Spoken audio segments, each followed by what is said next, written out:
Ah, mais tout le monde était sur moi. J'ai fait des selfies, je suis partout dans les EHPAD. On a pris des photos pour faire voir dans les EHPAD comment il fallait faire, qu'il n'y avait pas que la salle de bain et puis le canapé du salon, qu'il fallait se bouger les fesses. Donc, je suis partout. Bonjour à tous, je suis Guillaume Lalu et je suis ravi de vous retrouver dans ce nouvel épisode de Course Épique. Course Épique, c'est le podcast Running et Trail qui vous fait vivre dans chaque épisode une histoire de course hors du commun. Athlète émérite, coureur confirmé ou anonyme passionné, quand la légende d'une course et la destinée d'un coureur se rencontrent, c'est dans Course Épique qu'elle se raconte. Course Épique, c'est un nouvel épisode chaque mercredi, mais c'est également chaque lundi matin un extrait de l'épisode à venir pour bien démarrer la semaine ensemble. Nous avons donc rendez-vous 2 fois par semaine.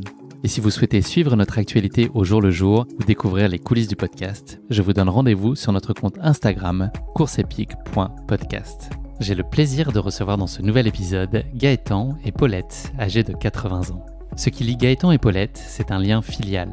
Paulette est la grand-mère de Gaëtan. Au-delà de ce lien de sang, Gaëtan et Paulette sont liés par le goût du challenge, du dépassement de soi et l'envie de se réaliser dans des projets communs qui les sortent de leur zone de confort. Leur dernier projet commun en date, participer au Marathon des Sables Maroc qui s'est tenu à la fin du mois d'octobre dernier. Une aventure en autonomie alimentaire dans le désert du Sahara, sur des formats qui oscillent entre 70 et 120 km selon le choix des participants. Un projet né de l'esprit et surtout du cœur de Gaëtan, qui a proposé à sa grand-mère Paulette et également à sa maman de faire le grand saut dans cette aventure commune qui les a profondément marqués. Mais je ne vous en dis pas plus. Gaëtan et Paulette vont vous raconter tout ça bien mieux que moi. Bienvenue dans notre nouvel épisode de Course Épique, l'âge de classe.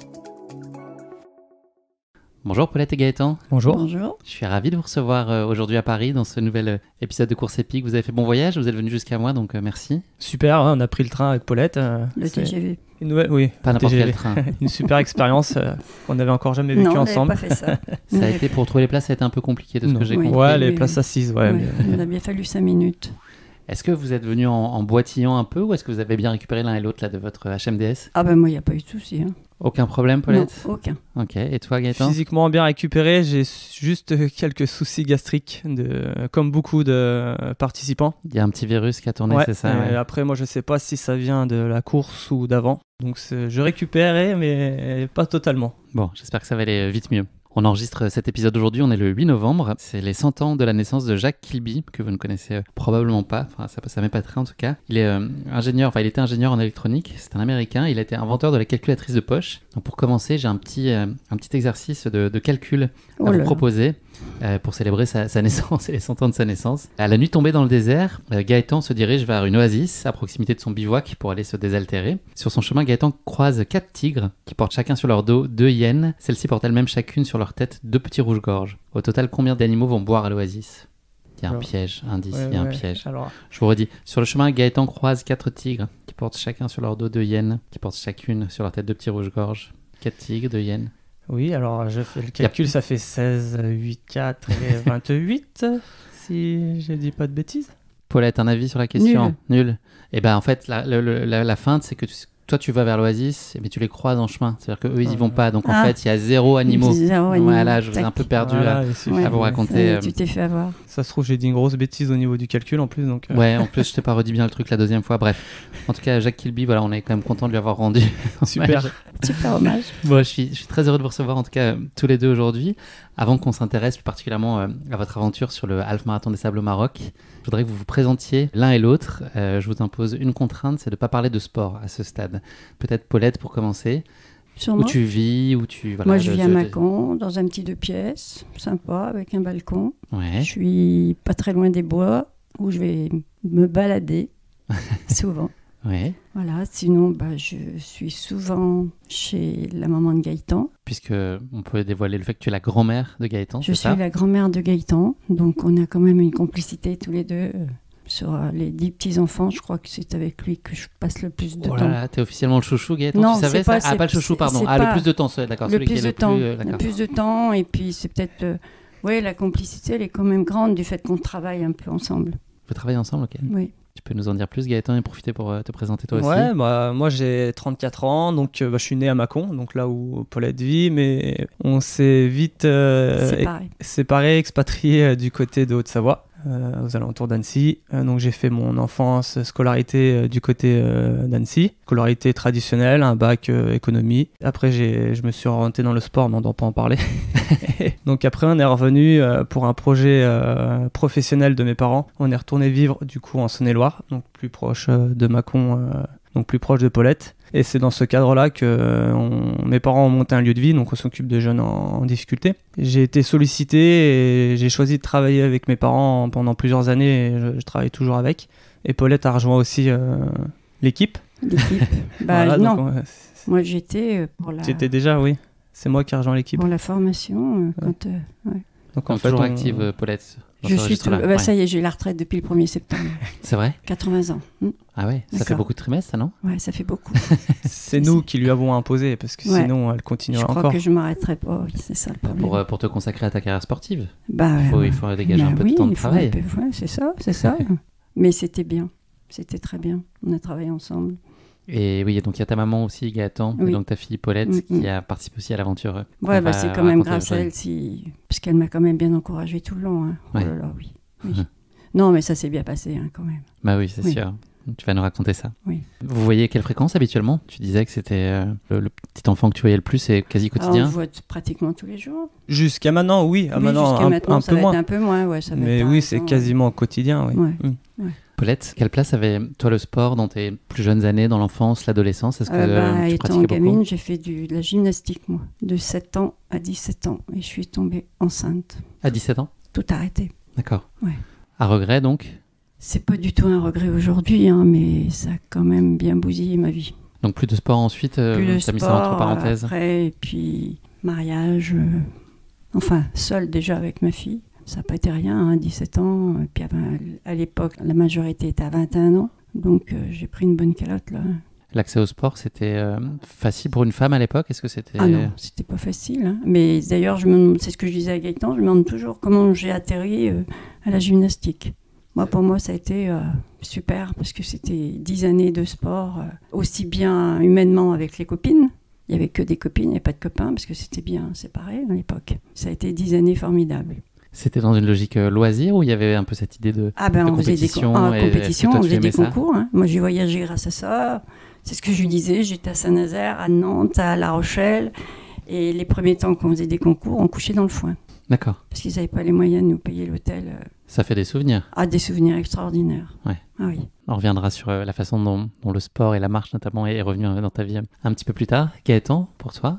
Pour moi, j'ai baigné dans le sport. Mes parents nous ont appris rapidement des valeurs qui tournaient principalement autour du sport. Tout ce qui était le respect, le dépassement de soi, la discipline, c'est des notions qui nous ont répétées et qu'on a gardées encore aujourd'hui. Rapidement, moi, j'ai mon frère qui joue au foot, qui a joué au foot sur Annecy à assez haut niveau. Il a joué en équipe nationale. Et du coup, les entraînements de foot 3 fois par semaine. Donc, c'était une histoire de famille aussi parce qu'on se déplaçait, fallait faire la route. On allait tous à Annecy. On passait nos semaines à Annecy. Après, moi, j'ai commencé le foot à un plus petit niveau, mais pareil, j'ai sur les traces de mon frère, quoi. Compétition, toujours être meilleur. Et moi, je me suis vite orienté dans un autre sport qui est le motocross. Une passion d'enfant ? Ouais, une passion d'enfant. Mon père a toujours aimé la moto de route, toujours aimé bricoler aussi un peu tout ce qui était motocross, moto de route. Sauf que c'est un sport qui demande beaucoup de moyens.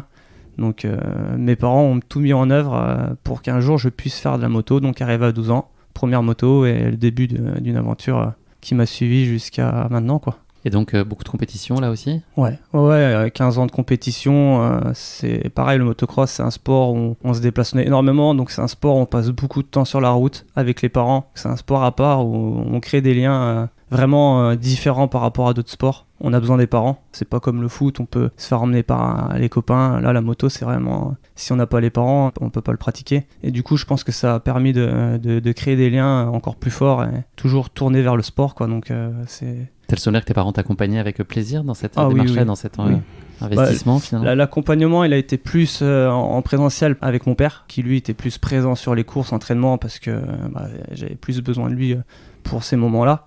Pendant que ma mère était plus au boulot, on va dire, elle aurait bien voulu être avec nous plus souvent, je pense, mais il fallait bien gagner notre vie pour pratiquer un sport très, très coûteux.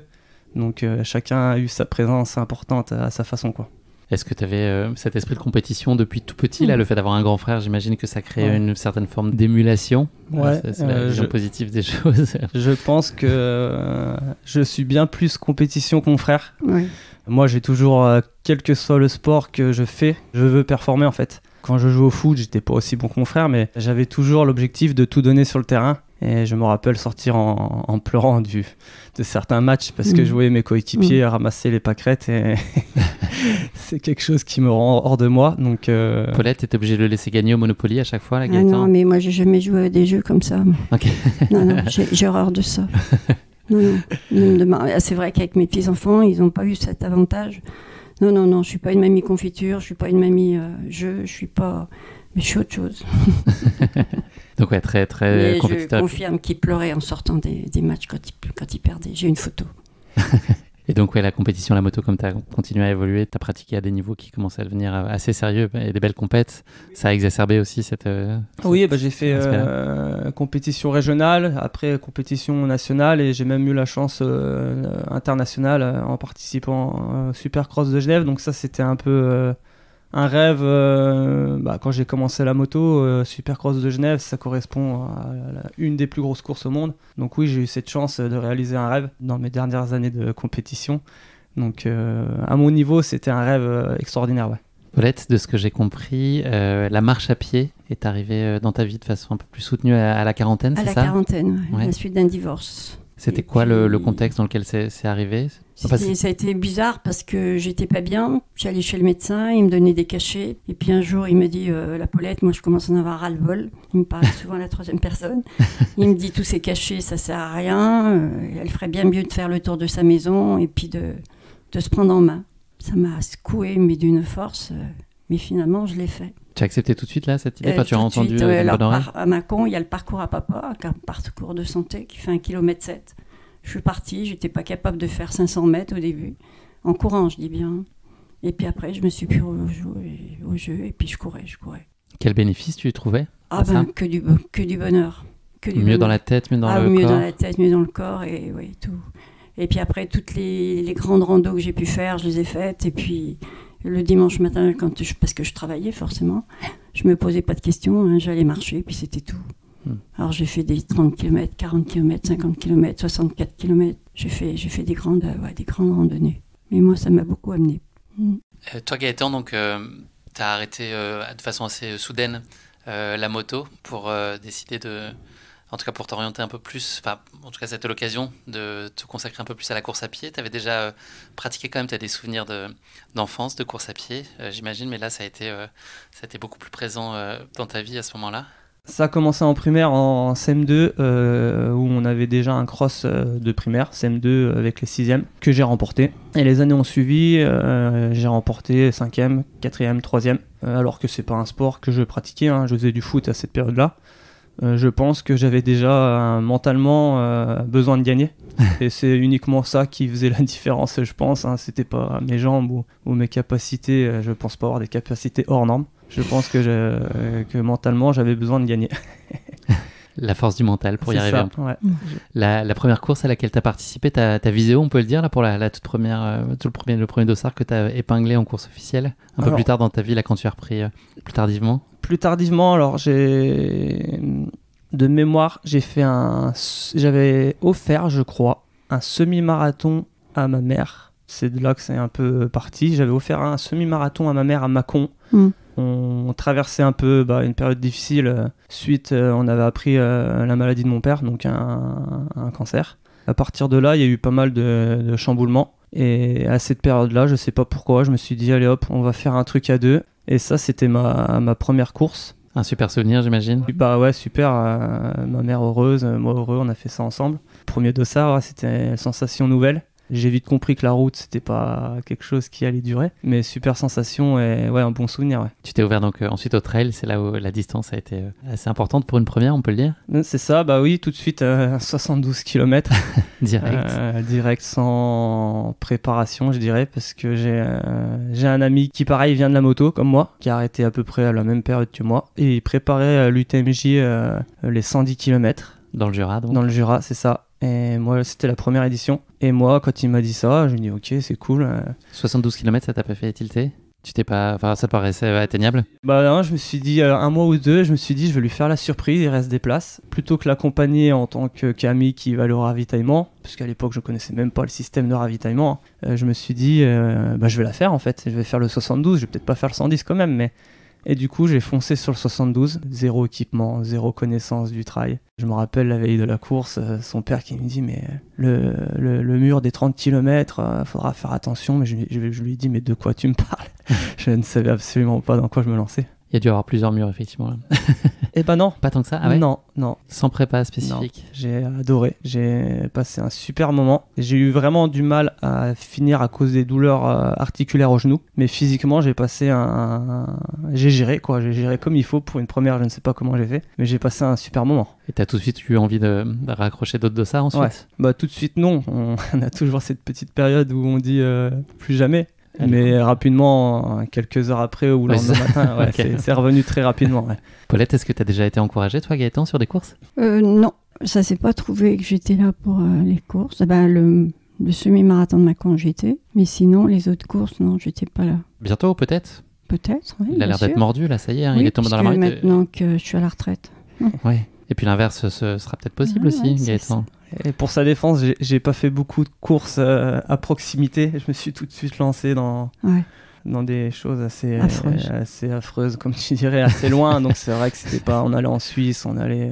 Il est comme sa grand-mère, il va au bout du bout. C'est bien. Gaëtan, pour en finir sur toi et ta pratique et ton rapport à la compétition, ce qui te motive là, pour aller sur une ligne de départ, c'est quoi? On va dire que j'ai traversé une période assez difficile ces derniers mois, difficile en termes de course à pied. C'est que je me suis lancé des objectifs, je pense, un peu durs. Il y a eu moins de plaisir que prévu, parce que j'ai fait des UTMB qui étaient assez difficiles pour commencer. Et en fait, c'est le marathon des sables qui, je pense, va me relancer, parce que j'y suis allé pour le plaisir, sans me dire tel objectif, tel temps. J'y suis allé que pour le plaisir, pour me relancer. Et aujourd'hui, je peux dire que j'ai envie de repartir courir et de profiter un peu plus, de chercher plus de courses plaisir que j'ai pu trouver au Marathon des Sables, tout en ayant un objectif de résultat quand même au fond de moi, parce que compétiteur forcément, mais quand même aller chercher un peu plus de plaisir quand c'est compliqué, ouais.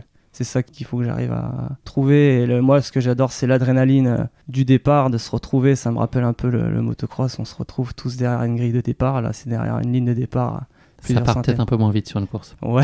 Il y a un peu moins d'engagement sur les 100 premiers mètres. Ouais, il y en a qui partent très vite. Ouais. On reviendra là tout à l'heure plus spécifiquement sur la course, le HMDS Maroc, qui s'appelle d'ailleurs Marathon des Sables Maroc, là, qui a changé de nom il y a peu. Toute la galaxie des courses du réseau HMDS sont devenus les Marathons des Sables avec le nom du pays. Et puis le Marathon des Sables, le format long est devenu Marathon des Sables Legendary. Donc voilà, je l'appellerai peut-être alternativement un peu entre les deux par réflexe encore HMDS. Donc voilà, on aura l'occasion d'y revenir plus spécifiquement tout à l'heure sur votre préparation, comment vous l'avez vécu. Quelle place aujourd'hui, là, de manière générale, la course à pied, elle tient dans votre vie, la course à pied et la marche? Paulette, toi, dans un quotidien... tous les jours, pratiquement. Tous les jours, oui. Encore hier matin, ce que je lui disais, il faisait pas beau entre deux trucs. Je suis partie marcher avec mon chien. J'ai fait 8 km, Moi, c'est vital, en fait, maintenant. Tu pars toute seule ou ça t'arrive de partir avec des copines, copains, s'il faut attendre Pierre, Paul, Jacques, non.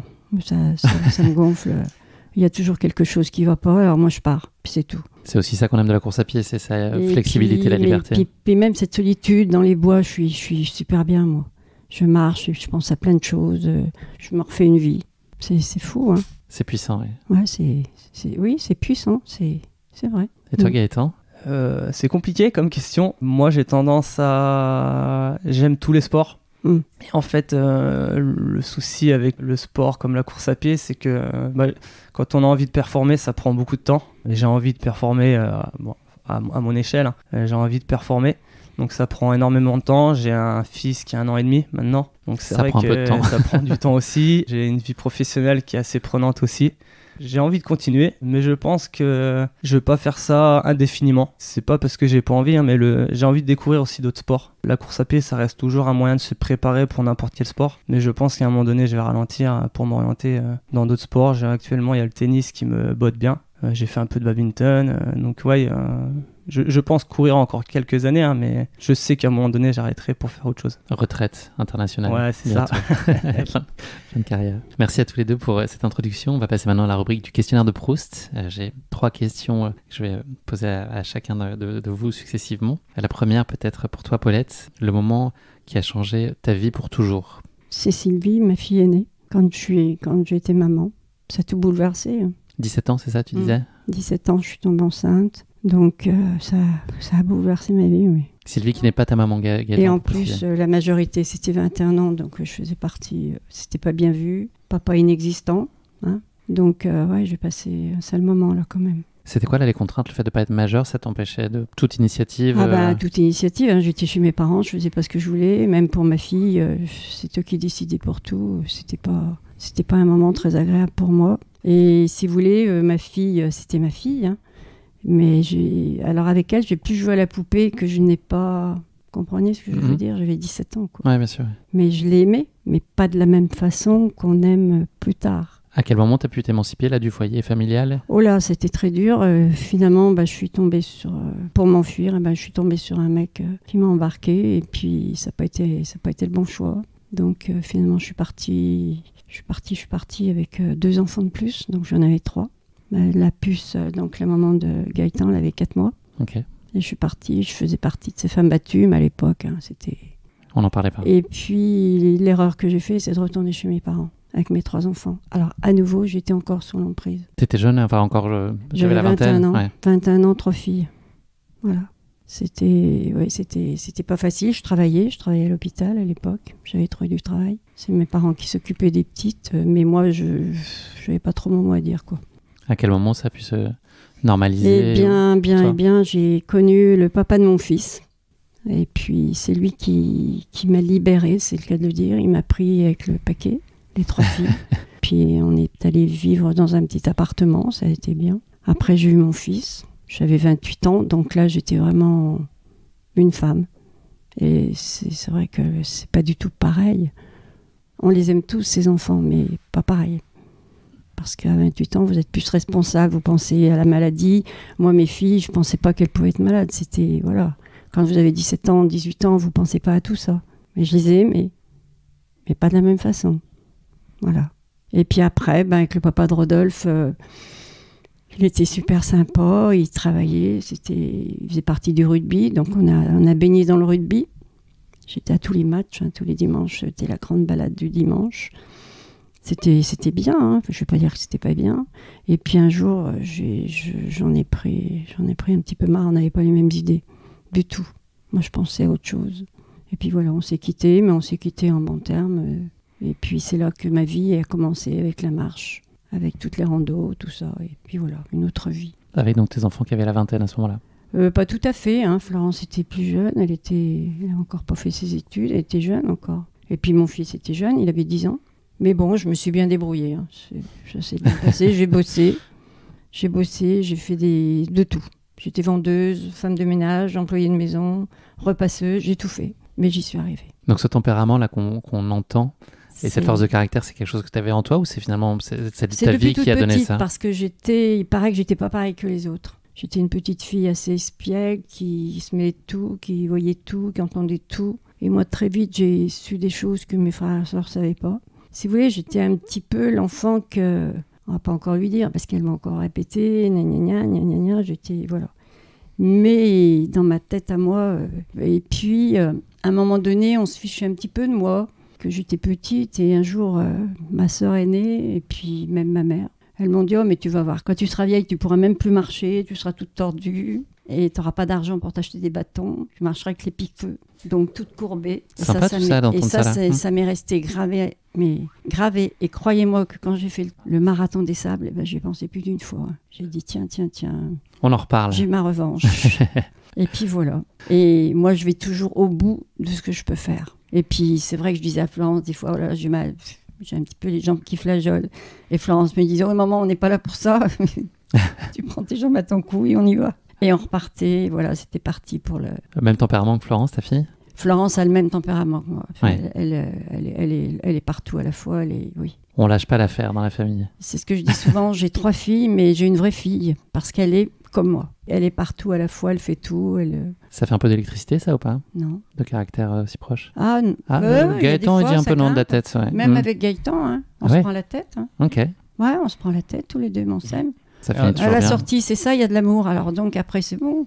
On se dit les choses. Hein. C'est bien de se dire les choses. Ouais, c'est électrique, hein, je Gaï, confirme. gaï. Ouais, j'ai pas ma langue dans la poche non plus, donc... C'est cacaille. Toi, Gaëtan, un moment Anna, qui a marqué ta vie, bousculé ta vie? C'était en 2 étapes, quand on a appris la maladie de mon père et le décès de mon père. Première étape, je dirais, moi, je suis ultra positif. C'était difficile d'y croire. Et d'ailleurs, je pense que j'y ai jamais réellement cru. Et j'ai toujours été positif pendant sa maladie en disant qu'il allait s'en sortir, quoi, qu'il allait réussir à vaincre la maladie. On voit toujours en son père un super-héros qui arrive à tout réussir et à tout vaincre. Et du coup, la grosse baffe, ouais, c'est le décès, quoi. Et à partir de là, ça a remis pas mal de choses en question. T'avais quel âge à ce moment-là? Donc c'était il y a 4 ans, 30 ans. J'étais plus un gamin, mais la relation qu'on a construite via le sport, entre autres, je bossais aussi avec eux. Donc c'était au quotidien qu'on se voyait. Plus les années sportives, c'était compliqué. Et du coup, ça a bouleversé pas mal de choses. Et d'un côté, je peux dire qu'il y a eu du bon, parce que ça nous a tous rapprochés. Mon frère s'est rapproché de nous. Les relations étaient différentes, même au niveau de mes tantes, donc les sœurs à Florence, à maman. Je sens qu'il y a eu des choses qui ont changé et le décès de mon père a apporté des choses différentes qui aujourd'hui sont bonnes, quoi, comme quoi des fois voilà, les choses peuvent évoluer. C'est dommage qu'on attende ce genre d'événements, quoi, mais voilà, il y a eu du bon à tirer de cette tragédie, quoi. Question un peu plus légère, le talent que vous aimeriez avoir l'un et l'autre? Ah ben moi, le talent que j'aurais voulu avoir, c'était en gymnastique. J'étais pas souple. Ah, ça aide pas, ouais. Voilà, alors ça m'a quand même bien... Mais j'aurais voulu faire une carrière sportive dans la gymnastique, ça m'aurait plu, moi. Mais j'avais pas cette souplesse. Quand je revois des photos, j'étais plutôt raide. Mais bon, c'était... Voilà, mais j'aimais ça. Si j'avais eu la souplesse, j'aurais aimé continuer tout ce qui était poutre, le sol, tout ça, j'ai adoré. Je suis en admiration quand je vois de la gymnastique à la télé. C'est fascinant. Et j'ai une petite fille qui a été prof de gym et ça m'a bien plu tant qu'elle faisait ça. Parce que je voyais en elle ce que j'ai pas pu faire. Parce qu'elle était souple. Comme quoi. Gaëtan? Et ben moi, ça serait la mémoire. Ok. J'ai des gros Comment je problèmes de m'appelle, tu te mémoire. souviens ou pas? Ouais, ça va revenir, ça. Non, j'ai vraiment au quotidien, on se fout pas mal de moi. La mémoire à long terme ou la mémoire plutôt immédiate? Les deux. Ok. Il y a des choses très importantes que j'oublie, des dates. Je me dis que je vais faire quelque chose et dans la seconde d'après, j'ai fait autre chose, j'ai oublié de faire la chose que je devais faire, qui était importante. T'as coupé le feu là sous le lait, la casserole de lait ce matin en partant ou pas avant le train? Non, j'ai tout vérifié, ouais. C'est tout bon, je vais rentrer en sécurité. Non, c'est marrant. Ça peut être handicapant mais aussi. Mais c'est très chiant, ouais. Donc la mémoire. Je confirme. Combien de fois t'as oublié l'anniversaire de Paulette? Beaucoup? On a des alarmes maintenant sur les téléphones. Ah. Maintenant, sur Facebook. C'est de la triche. Ouais, c'est de la triche. Heureusement. Dernière question pour vous deux. L'accomplissement qui vous apporte le plus de fierté, qu'est-ce qui vous rend fier de vous? Ce qui me rend fier de moi, c'est mes enfants et mes petits-enfants. Et mes arrières. Ça en fait une belle lignée. Ça fait du monde. Toi, tu dois être pas mal fier de ta grand-mère aussi. Ah oui, forcément. C'est pareil, ça fait quelques années qu'on passe plus de temps ensemble. Donc quand je vois ce qu'elle est capable aujourd'hui et à quel point elle nous a soutenus dans les périodes difficiles, ouais, je suis fier. Je suis fier de la famille, je suis fier de Paulette. Et non, de ce côté-là, il n'y a pas de souci. Ouais. Merci pour ce beau moment, tous les deux. On va parler de votre course, on va rentrer, on va plonger dans le désert, le Sahara. Vous êtes prêts? Ça va nous réchauffer un peu là? Oui, ça. Ouais, ça va nous faire du bien. Pour donc présenter la course très brièvement pour nos auditeurs, donc le HMDS Maroc, donc nouvellement Marathon des Sables Maroc, se réalise en autonomie alimentaire, donc il se tient au cœur du mythique désert du Sahara, sur les traces du Marathon des Sables. Le Sahara est donc le plus grand désert chaud du monde, étendu sur 8 millions de kilomètres carrés, il traverse 10 pays, il dispose d'une variété de paysages incroyables dont vous allez nous parler. Plaines, collines, sables, roches, oasis, djebel, il y en a dans tous les sens. Au programme donc de ce MDS Maroc, 3 étapes pour un total de 70, 100 ou 120 km selon la formule choisie par chacun. Donc le kilométrage se répartit comme suit sur 3 étapes. Donc la première fait entre 25 et 30 km, la seconde 20, 40 ou 60 et la troisième 25 à 30 km environ. Vous avez passé 4 nuits au cœur du Sahara sur le bivouac, ainsi que 3 nuits dans un hôtel ensuite à Ouarzazate. Quelques chiffres clés à avoir en tête sur la course pour nos auditeurs. Donc les barrières horaires se veulent larges avec une vitesse minimum autorisée de 3,5 km/h, donc ce qui fait que c'est une course qui est accessible, notamment quand on pratique essentiellement la marche. C'est une course qui est tout à fait possible de terminer, qui n'en reste pas moins difficile, mais en tout cas qui est accessible. L'allure moyenne au half-marathon des Sables est de 5,5 km/h. Il y a un peu plus de 50% de femmes, 52% pour être exact. L'âge moyen, c'est 42 ans et 98% de finishers. Voilà, donc tout ça, le HMDS, c'est la promesse de paysages exceptionnels en immersion totale dans le désert, des rencontres, de l'émotion pour une aventure qui dépasse évidemment le seul cadre sportif. Je pense que vous aurez l'occasion de vous dire que c'est une expérience humaine dans laquelle on va puiser physiquement, mentalement, mais c'est aussi des rencontres, du partage, on se prouve beaucoup de choses aussi. Donc j'ai hâte d'entendre votre récit. Avant ça, j'ai encore un petit jeu, Paulette. C'est pas du calcul cette fois-ci, c'est un vrai faux. Dans le cadre de la question qui pique, c'est une rubrique du podcast. J'ai 4 questions qui vont concerner le Sahara. Vous pouvez vous concerter, vous jouez en équipe, on se serre les coudes. Première question qui va probablement vous faire marrer. Des tempêtes de sable dans le Sahara, parce que je crois que vous avez eu cette chance d'en vivre une bien jolie, ont déjà transporté du sable jusqu'en Amazonie. Est-ce que c'est vrai ou faux selon vous? Possible ou pas? Moi, je pense. Moi, je dirais que oui. Oui. Absolument. Effectivement, c'est déjà arrivé. Puis ça a pour effet de fertiliser la forêt tropicale avec des nutriments du désert. Donc en plus, ça peut donner un petit coup de pouce à l'Amazonie. Deuxième question, bravo. Le Sahara n'a pas toujours été un désert si on remonte loin dans le temps. Vrai ou faux? Bon, moi, je dirais que oui, ça n'a pas forcément toujours été un désert. Tu penses? Moi, comme toi.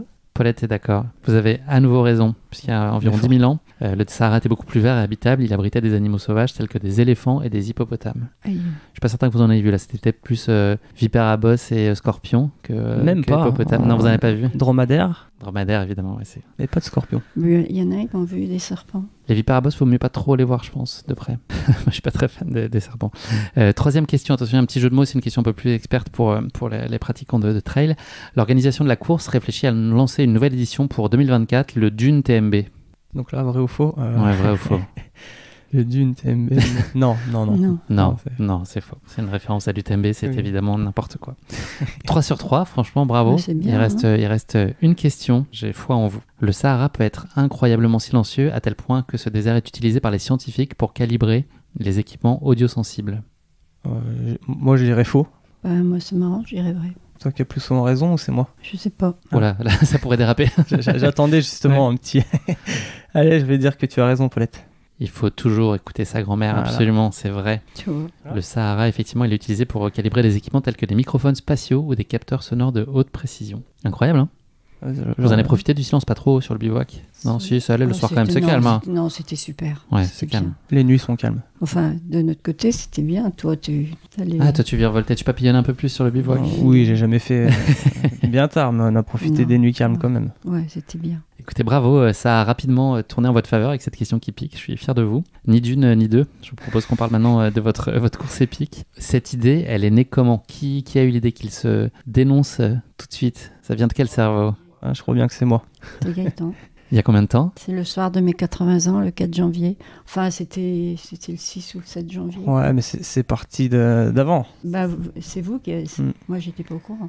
J'ai découvert cette épreuve via les podcasts, donc Course Épique. Vu que je commençais le trail, j'avais envie de progresser rapidement. Je me suis mis à écouter des podcasts. J'ai suivi des athlètes qui l'avaient fait. J'ai entendu ce podcast, alors je ne me rappelle plus d'où ma mémoire sélective, ce podcast où tu suivais plusieurs personnes qui le faisaient, dont un papa et sa fille. Ouais, Frédéric de la Nouvelle. Voilà. Absolument, et Cécile, sa fille. Et je me suis dit, mais en fait, ça semble accessible, donc j'ai commencé à me renseigner un peu plus. Donc je suis tombé sur la moyenne de course de 3,5. J'ai commencé à questionner sur leur périple. Parce qu'elles ont fait beaucoup de marches, donc j'ai commencé à questionner leur périple pour savoir si c'était jouable.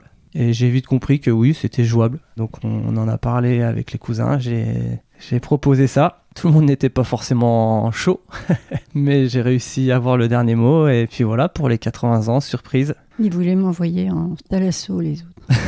2 salles, 2 ambiances. Comment t'as réagi, toi, Paulette? T'as dit oui tout de suite? Quand il est venu vers moi, qu'il m'a fait voir la feuille, c'était une grande feuille. Et puis il m'a dit, voilà, c'est... je lui ai dit, tu crois que je peux le faire? Tu m'as dit, oh, oui. Puis après, j'ai regardé, j'ai dit, 70 km, c'est faisable. C'est faisable. J'ai dit oui tout de suite. Et ta maman? Pour ma maman, j'étais plus confiant. Il n'y a pas de souci. Pas de souci, ouais. C'était Toujours plus le débat était plus de si elle venait. Elle restait avec moi. Elle restait avec Paulette. Et donc, moi, ça m'arrangeait. Ça m'arrangeait bien parce que l'aventure dans le Sahara avec Paulette et maman, c'était une super idée, mais j'avais quand même envie de faire la longue distance. Donc pour moi, c'était, ça me permettait de faire les deux, de passer un moment en famille. Et de te donner sur les étapes pleinement. Voilà, c'est ça. Paulette, de ce que j'ai compris, de ce que m'a dit Gaëtan, toi tu entretiens un lien assez particulier avec le Maroc. C'est un pays que tu aimes beaucoup visiter. Oui, ça fait 20 ans qu'on va au Maroc avec Florence. On a commencé par des petites... avec une agence, Et puis on avait fait le Moyen Atlas, on avait fait le Haut Atlas. Moi j'ai fait le Toubkal, 4107 mètres. J'étais la plus vieille déjà à l'époque pour faire ça. Après, quand on a monté le lieu de vie, Florence, elle a décidé que tous les ans, on emmènerait les enfants au Maroc pour leur faire voir qu'il y avait encore pire qu'eux, quoi. Parce que là-bas, il y a quand même des petits malheureux. Alors, on faisait un peu d'humanitaire, on emmenait, on profitait du voyage où on allait marcher, parce qu'on allait chez l'habitant. Et l'habitant, le jeune, il était guide. Alors donc, lui, il nous emmenait promener, mais par contre, on vivait chez lui. On mangeait avec eux, on couchait chez eux. Voilà, c'était super, tous les ans. Et on allait, tous les ans, porter des vêtements, pour l'école maternelle, on emmenait des cahiers, des crayons. Les gamins nous attendaient, mais comme le Messie, c'est le cas de le dire. Ils nous accueillaient en chantant en anglais, parce qu'ils sont forts, les gamins là-bas. En berbère, en marocain, enfin, c'est des gamins ils connaissent le français. Ils sont doués, les mômes. Et donc, on a lié l'humanitaire avec notre petite balade. Votre rituel familial. On a bien voyagé. Et puis avec Florence, on a bien ri parce qu'on vivait comme eux. C'est-à-dire, on courait après les tout petits taxis, pas les taxis, les vrais taxis, des faux taxis. Alors, on montait avec tout le monde, on était je ne sais pas combien dans un taxi. C'était marrant. Des super souvenirs. C'est des super souvenirs. Votre marathon des sables, il a démarré quand là, on est toujours début janvier, là, Paulette, c'était signé dès demain. À partir de quand ça a commencé à devenir une réalité? Donc les tout premiers moments de réfléchir à la préparation. Mais j'ai rien réfléchi du tout, moi. Mais Gaëtan, il me disait, il disait à tout le monde, mais elle prépare rien, elle s'occupe de rien. Je confirme. C'est vrai, on n'a rien préparé. Moi, c'est 8 jours avant que j'ai dit, tiens, il faudrait peut-être ça. Mais je suis partie, mais pouf. Tu t'es reposé sur Gaëtan là-dessus? Oui, un peu. Alors Beaucoup. lui, par contre, il nous a donné de la nourriture pour 15 jours. Il fallait prendre ça. C'était 2000 calories par jour. J'avais beau lui expliquer que moi, je ne mangeais pas comme ça. C'est 2000 calories par jour parce que s'il vérifie, il faut 2000. Alors j'avais un sac qui était bondé, 9 kilos. C'est de l'appareil à raclette, tout ça. Ça y est, c'est moi qui... 9 kilos, mon sac. Ouais. Tout le monde m'a dit qu'il était trop lourd, que c'était le plus lourd. Alors pour ma défense, moi je me suis fait engueuler pour 9 kilos sur un marathon des sables. Alors sur un half, j'imagine, c'est lourd. J'ai respecté ce qui était marqué sur le règlement. Toi, t'as tout bien respecté, voilà. Ça c'est sûr. Tout bien respecté. Mais bon, c'était trop bien. Et physiquement, est-ce que tu as un peu accru quand même les séances de marche ou tu as gardé ton rythme quotidien habituel, le même durée de sortie? C'est quand même plus lent là-bas parce que le sable. Mais dans la préparation, sur la phase préparatoire, est-ce que tu as intensifié un petit peu physiquement le travail ou pas spécialement? J'ai été marcher un petit peu plus longtemps quand même, oui. J'ai fait des marches de 20 km j'ai fait Charbonnière, tout ça. Plus régulièrement? Donc, oui, plus régulièrement. Voilà. Sans contrainte, tu l'as pas vécu comme une contrainte? C'était, pas du tout. Pas du tout. Au service de l'objectif? Non, pas du tout. Toi, Gaëtan, donc moi, c'était t'as un peu bossé pour tout le monde? C'était différent. Alors, je suis pas de nature spécialement stressé, donc je me suis pas pris non plus super longtemps en avance. Tout ce qui était préparation physique, on va dire que j'avais des ultras à préparer avant, donc je me suis servi de ça. Il n'y avait pas d'objectif sur le marathon des sables, donc je me suis plutôt servi de mes courses comme préparation. Par contre, c'était plus la préparation du sac et vivre en autonomie. Tu peux peut-être illustrer pour nos auditeurs là, les grands sujets. Donc préparer un sac, ça veut dire prévoir quel genre de choses concrètement? Tout ce qui est... Nous, on est parti avec un petit réchaud qui tient dans une boîte 7 cm sur 5 cm. Ouais, Une grosse boîte d'allumettes. Il faut un sac de couchage. Donc c'est vrai que on a tous des sacs de couchage, mais pas forcément appropriés au On peut faire froid la nuit, ouais. Voilà, il faut un petit sac de couchage. Il faut un petit matelas qui n'est pas obligatoire, mais il faut un petit matelas pour dormir. Il faut une trousse de soins. Il faut quand même de quoi se laver les dents si on souhaite se laver les dents, c'est pas obligatoire mais c'est recommandé. C'est recommandé. Pour les autres. Voilà, il y a pas mal de choses. La nourriture, on a opté comme beaucoup sur le lyophilisé. Vous aviez testé avant ou vous avez découvert ça sur place? Ah, j'ai découvert moi. Alors, avec plaisir ou effroi? C'est trop pigmenté. Okay. Moi j'avais testé parce que j'ai fait les choses comme il faut. J'ai testé 1 ou 2 fois, ça m'a pas posé de problème. Mais ce qui s'est pas, Gaëtan, c'est que moi, quand j'avais pris... alors lui, il avait dit 2000 calories, mais moi, quand j'avais 800 calories dans la... C'est tout. Puis j'ai marché pareil. T'as un petit appétit, de manière générale? Ouais. Ok. Je confirme, elle mange rien. C'est un corps qui fonctionne bien avec ce que tu dépenses et aussi peu de calories. C'est incompréhensible, je ne comprends pas. Oui, tu vois, je l'ai fait. Oui, tu l'as fait. Alors le soir, je faisais croire que je mangeais, je sais pas. Et t'allais enterrer dans les dunes les lyophilisés. Non, mais ça c'est bien passé. Vous avez bouclé le sac combien de temps avant? Enfin, je me tourne un peu vers Gaëtan là. À l'arrache la veille de l'avion ou ça a été un peu pas de coup de chaud là-dessus? C'est toujours un peu stressant ce bouclage de sac. Ça a commencé un petit mois avant, on va dire, de tout recevoir, de tout empaqueter, mettre la nourriture dans un sac pour chaque jour. On fait, on défait, on refait une centaine de fois à peu près. Du coup, j'ai dû faire pour elle aussi, entre guillemets. Donc j'ai fait encore plus souvent. Mais ça s'est fini jusqu'au jour de la course en fait. Jusqu'au dernier jour, on refait à l'hôtel. Elles ont passé, vu qu'elles n'avaient rien fait avant, elles ont passé la nuit de l'hôtel à s'engueuler pour refaire le sac. Et le sac qui ne fermait plus alors qu'il fermait avant. Je l'ai entendu au moins 10 fois. Pendant que moi, j'étais tranquille en train de regarder une série parce que j'y étais pris en avance. Mais on a recommencé quand même le lendemain matin. Non, mais ça s'est bien passé. Les voisins m'ont entendu rouspéter le premier jour qu'on s'est levé parce que j'arrivais pas à replier son sac. Le duvet, non, le sac. Le duvet. Ouais, c'était pas entraîné. Alors ça, c'est les voisins qui me l'ont dit. Ma Paulette, le premier jour, dis donc, t'as fait vilain. Il y a du juron qui a volé. C'est ça. Ouais. Mais bon, c'est des bons souvenirs. Donc, vous avez fait le choix de distances différentes. Toi, 120 km au global, Gaëtan. Toi, Paulette, 70 km comme ta fille. C'était quoi votre objectif? Le seul, c'était de finir, d'aller chercher la médaille? C'était de finir. Mais en aucun cas, il y a des fois, j'étais comme... Souvent, quand ça m'arrive, quand j'avais fait Saint-Étienne-Lyon, au bout du 50e, j'avais dit allez hop, stop. Puis dans la seconde qui a suivi, j'ai dit non, mais t'es pas venu là pour t'arrêter, quoi. Là, c'était pareil. Je pouvais dire que j'avais mal aux jambes, je pouvais dire que. Mais à aucun moment, j'aurais arrêté. T'as fait la Saint-Élion il y a combien de temps? La Saint-Élion, la dernière fois que je l'ai faite, il y a une dizaine d'années, 10-12 ans. Okay. Je l'ai faite 2 fois. Si bien que la Saint-Élion, il y avait tout le monde qui se préparait, il y avait tous les gens avec leurs masseurs, tout ça. Puis nous, on était là avec une copine. Puis il y a un gars de Mâcon qui court beaucoup, Thierry Piqueras. Et il vient vers moi, il me dit, mais Paulette, mais t'es sûre que tu fais la Saint-É, là? Je dis oui, pourquoi? Il me dit, t'as pas l'air... moi je dis, tu sais, quand ils vont donner le départ, moi je vais partir, comme tout le monde. Et finalement, on l'a fait en marchant, et on a fait une moyenne de 6 à l'heure. C'est bien. Oui, j'étais très contente de moi, on a mis 11 heures. Incroyable. Ouais, c'était super, j'étais contente. Et on est arrivé avant certains coureurs. Bravo. Bon, donc pas trop stressé, quoi, par nature, de ce que je comprends, là. Je pars, moi, je fais, et puis voilà, c'est tout. Et je me dis, t'iras au bout. Donc là, vous étiez confiants tous les deux sur l'issue de la course. Quoi qu'il en soit, vous n'aviez pas prévu de lâcher. En plus, je voulais pas les décevoir. Et puis, alors les voisines avaient dit, on te connaît, tu vas aller au bout du bout. Alors tout le monde pensait que j'allais au bout, peut-être qu'en pensant que j'allais peut-être abandonner quand même. Enfin bref, toujours est-il que j'étais au bout. Et le premier jour, c'était pas gagné parce que j'avais pris du retard.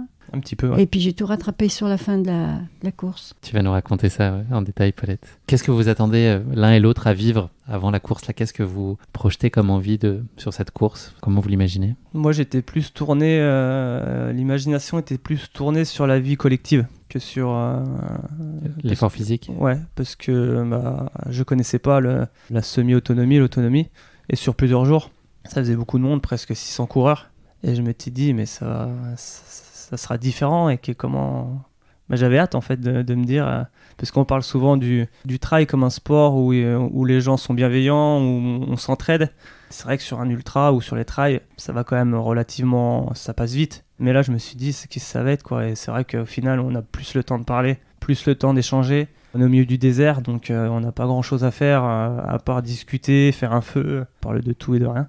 Donc ouais, c'était plus ce côté-là que la performance pour le coup.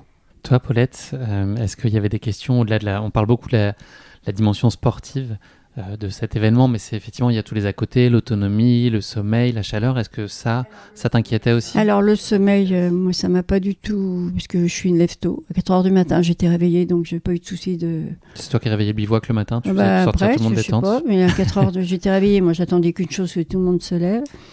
Et puis moi ce que j'ai le plus craint, c'est peut-être la chaleur. Parce que la distance par elle-même, je connais... Non, mais finalement, j'ai pas eu la trouille, moi, quelque part, non. Ah non, elles y sont allées. Elles ont quand même une expérience du désert que je n'avais pas. Donc je pense que... On y avait été au mois d'avril au désert. Et finalement, il faisait beaucoup plus chaud au mois d'avril. On a eu plus de 40 au mois d'avril. Puisqu'on pouvait absolument pas mettre le pied dans le sable. Que là, on pouvait. Il y a eu effectivement pas mal d'abandon sur le marathon des sables qui se tenait à ce moment-là aussi, fin avril, pour ces raisons-là notamment de chaleur extrême. Votre arrivée sur le bivouac, là, le moment où ça devient très concret et vous découvrez le bivouac, vous avez ressenti quoi? C'était un moment émouvant, magnifique? Magnifique. Pour moi, c'était super. Moi, ah oui, c'était beau, toutes ces toiles de temps, là, c'était... Oui. C'était fidèle à l'image que vous projetiez, parce qu'on a plein d'images, on en voit circuler un certain nombre. Quand on y est, là, on se dit quoi? Non, moi, c'était différent. On avait un schéma un peu avec les alvéoles, la répartition. Et sur le schéma, ça paraît petit. Et quand on arrive, c'est énorme. Ouais. Et là, on se rend compte qu'on est vraiment beaucoup, tout le monde est excité. On arrive au milieu du désert avec notre sac, on sort d'un bus, on passe large, quoi. C'est un peu incroyable. Mais moi, j'avais surtout hâte d'attaquer la course quand même. Le bivouac, c'était cool, mais j'avais hâte. Ça faisait un moment qu'on était au Maroc, j'avais envie de commencer cette course et de prendre le départ avec tout le monde et de faire la première vraie soirée, quoi. Parce que la veille de course, c'est pas encore là, on sait pas encore à quoi s'attendre. Donc moi, là, c'est une surprise de voir que c'était énorme, mais j'avais surtout, j'ai envie que ça commence.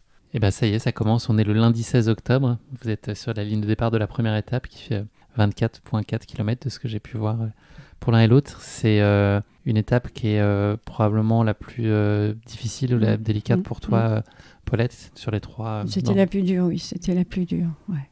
Mais bon, plus dure, mais finalement, elle s'est faite. Hein. Comment tu l'as vécu justement là, cette étape? Finalement, je l'ai bien vécu, mais c'est marrant parce que j'avais pas l'impression moi qu'il y avait autant de monde et tout.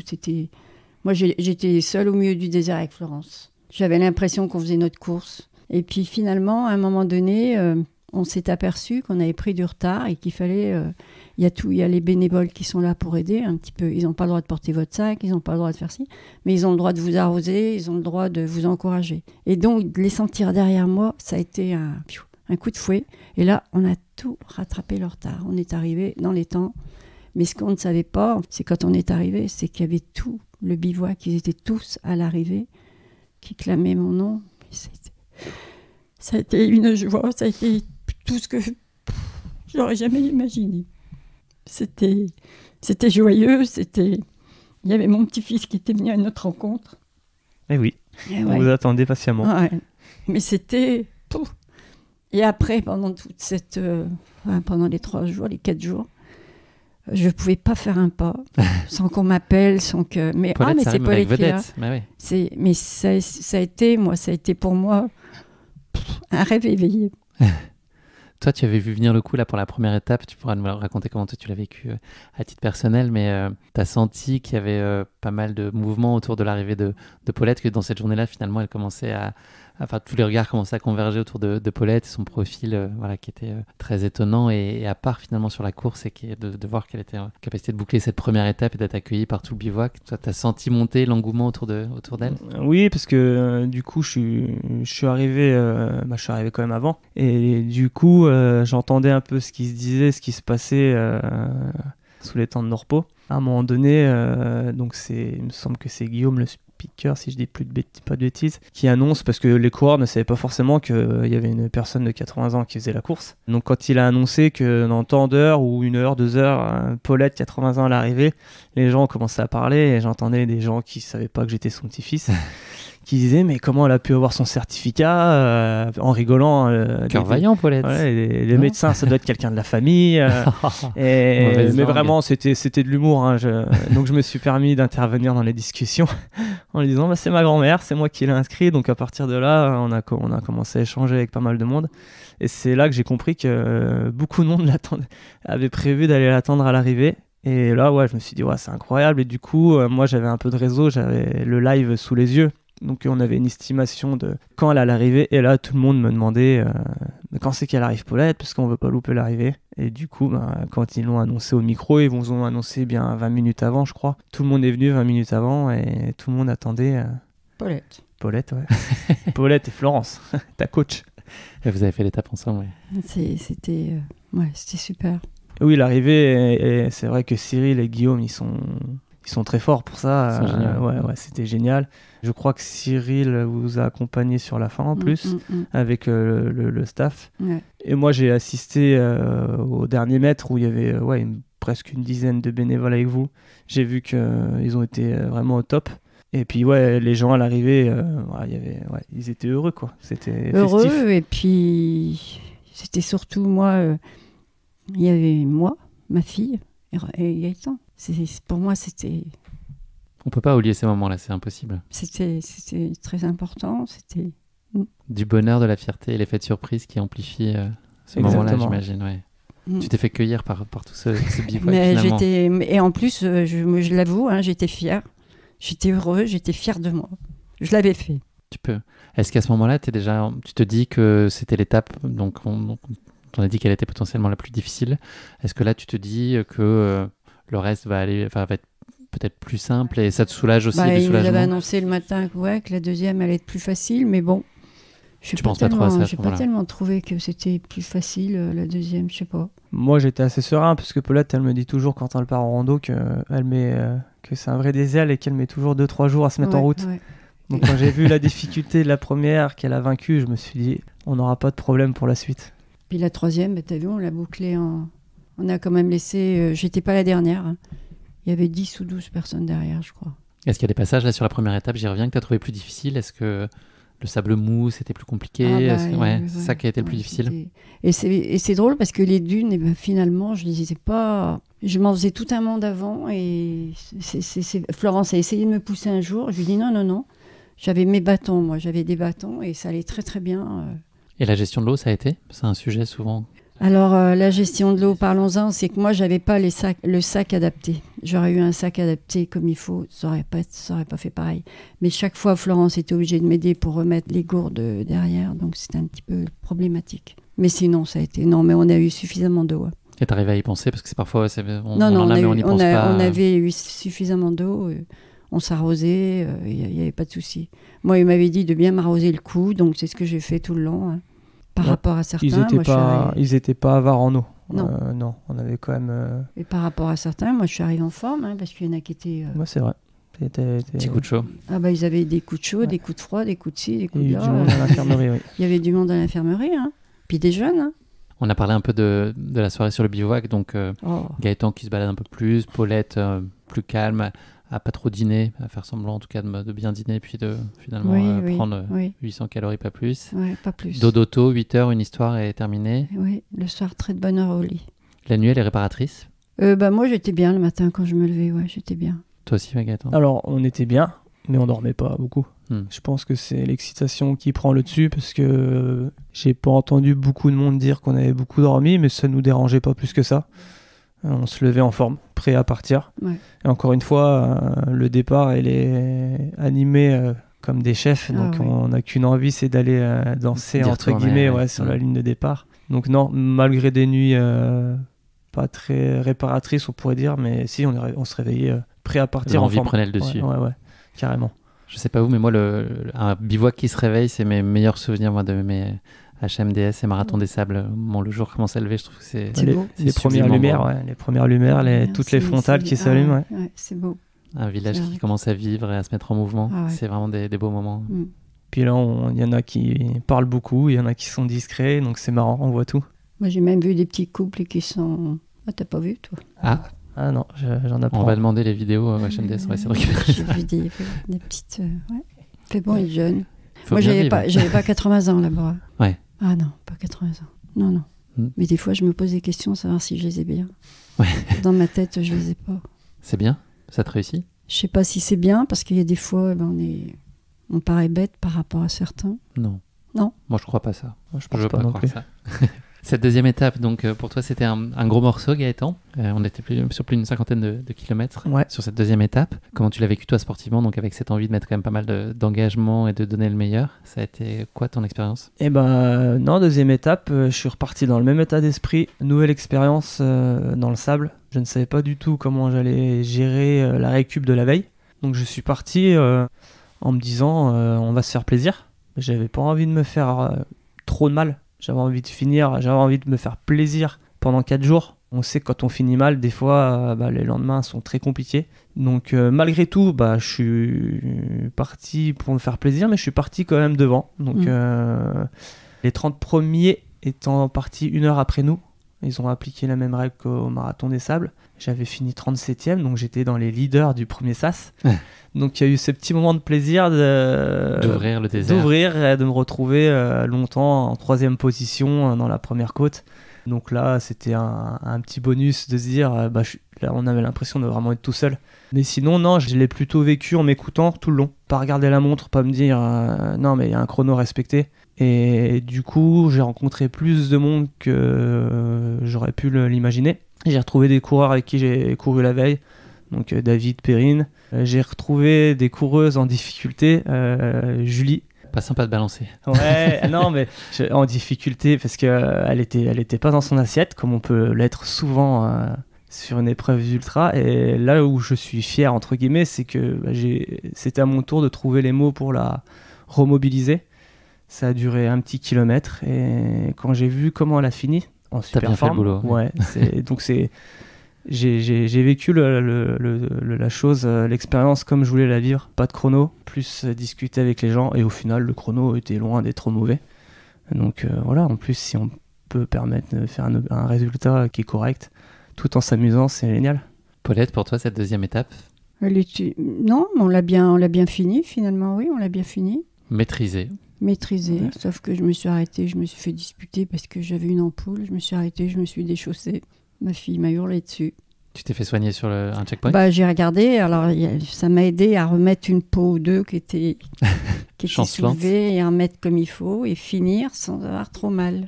Paulette a eu la bonne idée de s'arrêter en plein milieu du désert pour regarder ses ampoules Oui. au milieu du sable, alors que Florence, ma mère, lui disait non. J'ai fait Donc j'ai cru comprendre qu'il y a eu quelques mots sympas, quelques échanges sympas. Il y a eu 2-3 petits trucs. Parce que Paulette est têtue et a enlevé sa Il y a de chaussure l'amour, dans sa c'est ça qui chaussette. compte. Voilà. Souviens-toi, Non, dans les mais jurons. Finalement, après, j'ai bien pu marcher, j'ai fini comme il faut sans avoir mal aux pieds. La partie médicale, là justement, est-ce que tu t'es senti à tout moment en sécurité sur le parcours? Oui. C'est un sujet qui se pose pas. Ouais, et je savais qu'il y avait tout ce qu'il fallait derrière moi pour... Non, alors là, j'étais vraiment sereine là-dessus, moi. Vous avez donc bouclé la deuxième étape avec succès. Le lendemain, c'est le traditionnel jour de repos. Comment est-ce que vous l'avez vécu l'un et l'autre? Est-ce que vous avez trépigné en voulant en démordre un peu, en découdre, pardon, et enchaîner avec l'étape d'après, ou vous avez mis à profit cette journée-là très très sereinement? C'était sympa, je discutais avec tout le monde. Non, j'ai trouvé cette journée sympa quand même. Il y a beaucoup de monde qui venait à ta rencontre, la Paulette, dans la continuité de l'arrivée de ta première étape? Ah, mais tout le monde était sur moi. J'ai fait des selfies, je suis partout dans les EHPAD. On a pris des photos pour faire voir dans les EHPAD comment il fallait faire, qu'il n'y avait pas que la salle de bain et puis le canapé du salon, qu'il fallait se bouger les fesses. Donc, je suis partout. T'as vu la dernière dame qui est venue presque en pleurant? Il y avait ta mère, tu y étais? J'ai vu. Elle m'a demandé, elle m'a fait un selfie, elle a voulu un selfie, après elle nous a pris tous. Et elle voulait qu'on soit tous ensemble, et elle partait où? C'était pas une Française, c'était, je sais pas. Mais elle m'a demandé ça comme si j'étais la star de je sais pas quoi. Non, mais c'est sympa de vivre ça. Oui. Et beaucoup d'infirmières libérales m'ont demandé des photos pour justement Inspirer, aider, motiver. Des personnes motivées.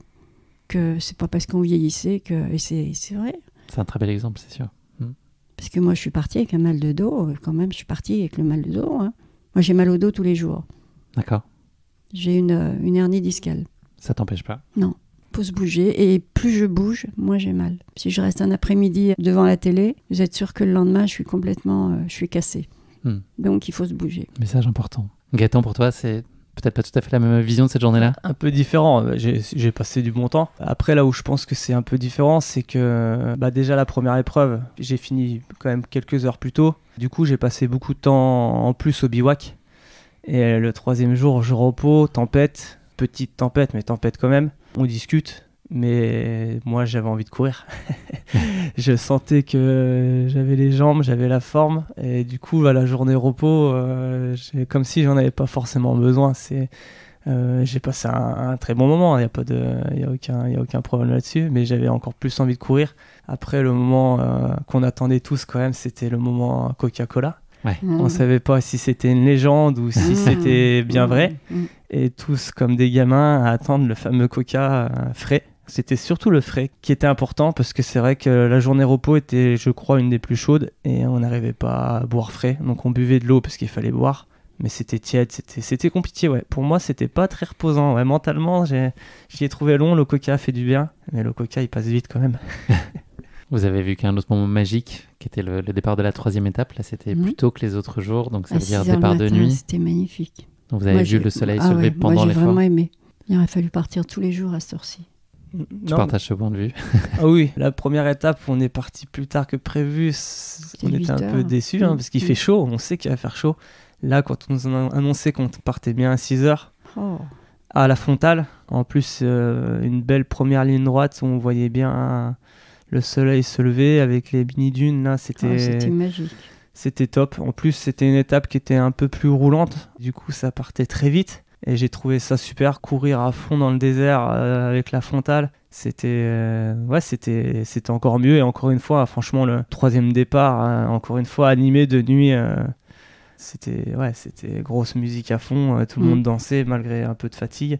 Et on savait que c'était la dernière. Déjà, là, c'est ça, de dire que c'est la dernière. Est-ce qu'il y a un peu de nostalgie? Oui. On sait que c'est la fin. On sait que c'est la fin. On sait que c'est pas la plus dure en plus.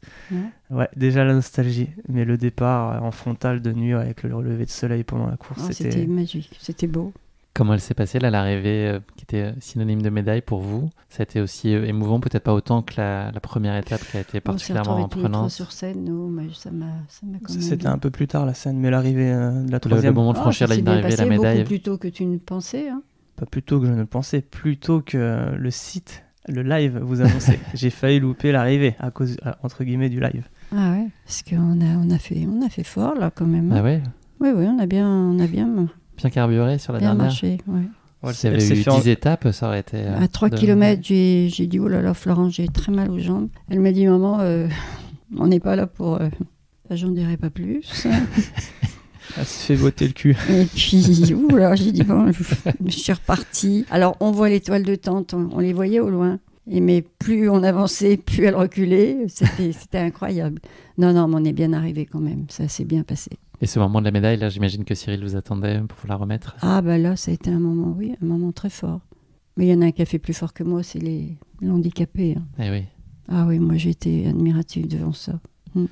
C'est une personne qui a été victime des attentats du Bataclan, hein, si je ne c'est ça. Ils ont fait en fauteuil, en joëlette. Ouais. C'est ça. Ils ont fait ça en fauteuil pour essayer de développer justement le marathon des sables pour accueillir les personnes en mobilité réduite. Et là, c'était un essai qui a priori était assez concluant dans ce qu'ils nous ont dit. Donc c'est génial. C'est génial. C'est une belle initiative pour la suite. Donc c'était pas une joëlette, c'était un fauteuil, c'est ça? Oui. Ok. J'avais pas la nuance en tête. Important de préciser. Vous avez donc réussi tous les deux votre médaille de finisher. Donc Gaëtan, tu as passé une quinzaine d'heures dehors sur ces 3 étapes. Plus de 20 heures pour toi, pour quand même donner aussi une idée à nos auditeurs de l'intensité de l'effort et l'engagement pour chacun de vous. C'est quoi, selon vous, qui a fait que vous avez réussi à aller au bout de ce projet C'est la détermination sans faille dès le début. Ah ben moi, j'y allais pour gagner, j'y allais pas pour abandonner. Hein. Et c'est le fait d'avoir été entouré, que Florence soit avec toi, Florence, Gaëtan, Bivouac, tout ça, Florence, contribue oui, ça contribue beaucoup. Ouais, Florence était là aussi. Elle m'a quand même bien soutenue. Hein. Puis des fois, je dis, elle aurait pu faire ça avec Gaëtan. Moi, ça me... Ouais. Non, mais elle a été super. Finalement, on a fait ça à 3. Hein. Oui, on a vécu... Ouais, on a vécu une chose extraordinaire. Toi aussi, pour toi Gaëtan, là, ce qui explique que ça se soit bien passé. Oui, bah moi, j'avais quand même pas trop de doutes, sauf blessure, de pas terminer. C'était plus de vivre ça à 3 et de les voir terminer. C'était ça le but du jeu. De me dire que je me suis pas trompé. Ouais. De me dire que je vais rentrer sans me faire insulter par les cousins et la famille. La Thalasso attendra. Moi, ils sont tous heureux. Hein, tous. J'imagine qu'eux aussi doivent être fiers. Ah oui, ils sont tous fiers, ils sont tous contents. Ils étaient... Donc ouais, beaucoup de fierté. Beaucoup de fierté. Et mon fils a découvert ça, lui, devant... Stade 2. Stade 2. Okay. Il regardait Stade 2, il dit, mais c'est ma mère. Mais c'est pas possible, il savait pas, quoi. On savait pas non plus. Il était fou. Il était heureux. Hein. Non, c'était beaucoup de fierté. Ouais, mais tous mes petits-enfants, même les plus grands de mes arrière-petits-enfants, Léoane, tout ça, Thibaut, ils étaient tous contents, tous, ouais. Bah, je vais laisser une trace. Hein. Pas que pour ça, mais aussi avec cet accomplissement. Avec ça, ouais. Qu'est-ce qu'elle t'a appris, cette course, sur toi, Paulette ? Elle m'a appris... mais c'est... Moi, ce que j'ai aimé, c'est cette jeunesse. Parce qu'il y avait des jeunes, ils avaient 20 ans, 25 ans. Ils ont tous été avec moi, mais c'était... alors, on parle de la jeunesse d'aujourd'hui, qui saute de tout, mais là, dans le sport, malgré tout, il y a quand même quelque chose de fort. Une bienveillance très présente. Ah, ouais. Et c'est vrai, particulièrement dans la course à pied, on ressent beaucoup ça. Et ça, j'ai trouvé ça super. Je n'ai jamais entendu prononcer mon mot aussi. Oh là là, Paulette. Je ne pouvais pas aller aux toilettes, je ne pouvais pas aller là. On m'appelait de tous les côtés. 3 gardes du corps pour Paulette, à Ouarzazate. Oui, c'est ça. Parce que tu as découvert aussi dans le bus un peu l'ampleur, parce que là on parle, tu avais la perception de l'engouement qu'il y avait autour de toi sur le bivouac, mais tu as mesuré a posteriori, à l'issue de la course, qu'il avait largement débordé, notamment par les réseaux sociaux, du fait qu'un certain nombre d'influenceurs te mettent aussi en lumière. Ça a été une jolie surprise aussi, une cerise sur la cerise du gâteau. Ça peut donner des idées à d'autres, c'est bien, plutôt que de rester dans son fauteuil. Hein. Ouais. Oui. C'est ça le message. Vous avez profité de Ouarzazate après, quand même, vous êtes accordé du bon temps, bien mérité. Ouarzazate. À l'issue de la course, pas trop. En oui. fait, on en a profité avant. Parce qu'on est venu un peu avant pour rendre visite à leurs amis et surtout apporter des tentes. On a apporté du matériel pour les victimes du séisme, donc on a profité un peu plus avant. Parce que notre famille d'accueil, ils n'ont plus de maison. Hein. Ah oui. Ouais. Après, un peu moins. On s'est reposé. Hein. Moi, j'ai profité de la piscine de l'hôtel. Il y avait une visite organisée, mais c'était un peu ric-rac. On a préféré se reposer. Ouais, on reposer. On était bien à l'hôtel. Après, c'était vite le retour quand même. Hein. Ouais, non. Il y a eu beaucoup de bus, 2 fois 6 heures. Hein. Oui. Donc, pas beaucoup de temps de profiter, mais on s'est reposé. C'était agréable aussi. Ouais. Physiquement, pas trop de traces après, mais rien du tout. Moi, une fois que c'est fini, non, j'ai pas eu de courbature, rien du tout. Mais ce qui s'appelle rien. Incroyable. Ah, c'est vrai, je l'ai pas vu beaucoup boitiller, donc... Non, t'as pas pu me voir boitiller. Oui, c'est ce que je dis. S'il y en avait qu'une seule, une image que l'un et l'autre vous retiendriez de ce marathon des Sables Maroc. Une seule image. Ouais. C'est tous les 3. À quel moment? La première. Première étape. La première étape. Elle m'a marqué. Du coup, moi, je peux pas donner la même. On n'en a pas parlé, c'est hors contexte course. C'est la dernière soirée DJ dans le désert. Oh. Et quand je me suis rendu compte, parce que du coup l'emploi du temps a été chamboulé, on devait faire la dernière soirée gala à l'hôtel. Mais c'était voilà. finalement sur le bivouac. Et au final, ça s'est fini soirée dans le désert. Du coup, tous ces coureurs qui dansaient autour du DJ. Ouais, moi, il y avait un peu de tempête aussi à ce moment-là, non? Il y a eu ce jour-là? Oui, c'était le soir de la tempête, mais à ce moment-là, c'était plus calme. Puis je crois qu'à ce moment-là, on avait oublié en fait. Bien sûr, oui. Et on dansait dans le désert. Et c'est assez incroyable de se dire qu'on... On a dansé dans le désert pendant des heures. Moi, j'ai fait nuit blanche. Je me suis pas couché avant de prendre le bus à 5 heures. Donc j'ai rencontré encore des nouvelles personnes. Et du coup, rien à voir avec la course. Mais génial. Ouais, danser dans le désert, au milieu du désert, c'était assez ouf. Ouais. Pour moi, c'était marquant. Ouais. Et on a couché presque à la Belle Étoile. Là. Oui. Plus de tentes. Les tentes étaient envolées. Envolées. Donc, on a couché sur un tapis. Le matin, on tâtonnait. Je connais pas. Excusez-moi, monsieur. C'est ça. C'était marrant. Est-ce que ça vous donne envie d'y retourner ? Moi, maintenant que je sais comment que ça fonctionne, je m'y prendrai un petit peu autrement. Sac à dos la moitié, plein de choses différentes. Les bouteilles d'eau devant, pas derrière. Oui, voilà, c'est ça. Ouais, moi, je suis... Partante, toujours partante, globalement, Paulette, pour de nouvelles choses, des challenges, j'ai l'impression. Oui. Bon, moi, c'est pareil. Avec maman, on parle déjà de... ça serait que maman, elle repartirait l'année prochaine. Moi, ça serait pareil. Après, on ne veut pas tout faire tous les ans. Mais bien sûr que si, on va étudier pour repartir. On regarde pour la Jordanie, Namibie. Et pourquoi pas faire le marathon, le gros marathon des sables. Ça, c'est quelque chose qui reste en tête. Ouais. C'est pas fini de vos aventures communes, en tout cas. Ouais. C'est la dernière question de ce podcast. C'est non pas le mot de la fin, mais le motto de la fin. J'aimerais vous entendre l'un et l'autre formuler ou m'exprimer une devise qui peut être... l'illustration de votre philosophie de vie ou de la façon dont vous avez vécu cette aventure ou votre rapport au sport, un peu voilà une devise qui est un peu votre guide et votre façon de voir globalement la vie. Alors moi j'ai une devise, c'est quoi que je devienne, toujours rester celle que je suis et me rappeler d'où je viens. Voilà, c'est ça. On a senti dans ton franc-parler, voilà, tu parles sans filtre tel que tu es. C'est une belle qualité. C'est comme ça. Et toi, Gaëtan ? Eh ben moi, on va dire qu'elle aura évolué, je pense, au fil du temps. La devise du moment, ça serait... alors, c'est une phrase que je tire de Mike Horn. C'est un peu lui aussi qui m'a mis un peu dans le trail, dans l'aventure, avant de me mettre dans le trail, on va dire. Et il a une phrase qui m'a marqué et qui dit que... alors, un mot pour mot, je l'ai peut-être pas. C'est l'idée. Ouais, c'est l'idée. C'est qu'il dit que pour... prendre la route, il suffit d'avoir 5% des réponses aux questions qu'on se pose et les réponses restantes, elles viendront en marchant le long du chemin. Je trouve que ça me correspond assez depuis quelques années. Ouais. Il faut se lancer, il faut oser, il faut se donner les moyens aussi. Si on attend d'avoir toutes les réponses, on fait rien en fait. Moi, j'aime bien me lancer quand même.